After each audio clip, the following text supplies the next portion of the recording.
This company set out to build a device that would allow users to move objects with their minds. What they wound up creating is a headband that helps people meditate. It was very, very difficult to build a thing that would move objects with thought.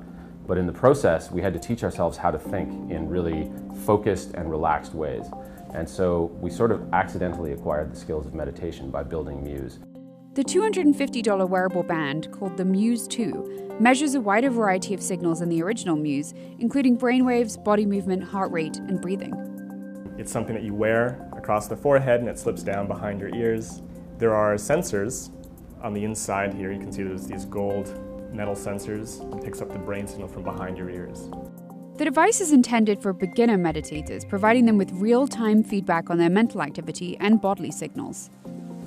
The Muse app translates brain waves into weather sounds. I got to give it a try.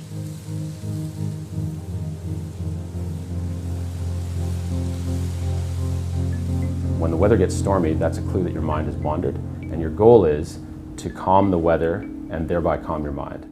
Muse also created an interactive installation that pits multiple meditators against each other, visualizing their individual experiences on adjacent light panels.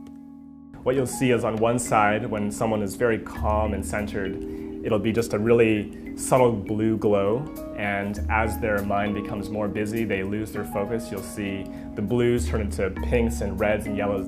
Neuroscientist Indre Viscontis and I put it to the test.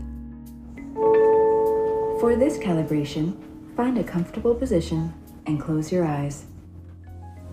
Muse is now listening to your brain signals.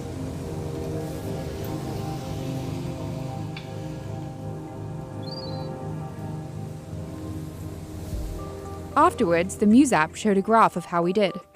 So how stressed out was I in that meditation?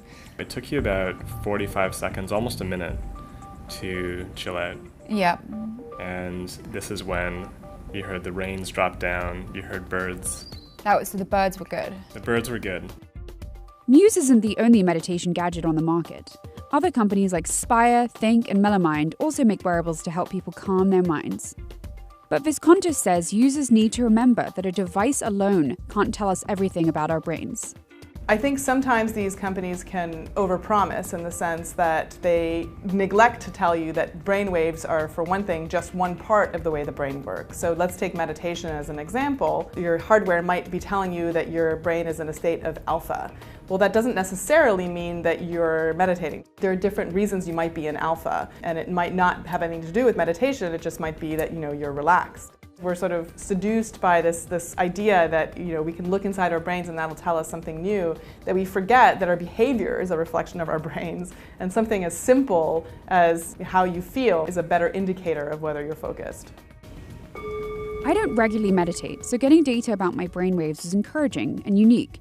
It also gave me a sense of how quickly it took me to feel truly relaxed, which was a little longer than I expected.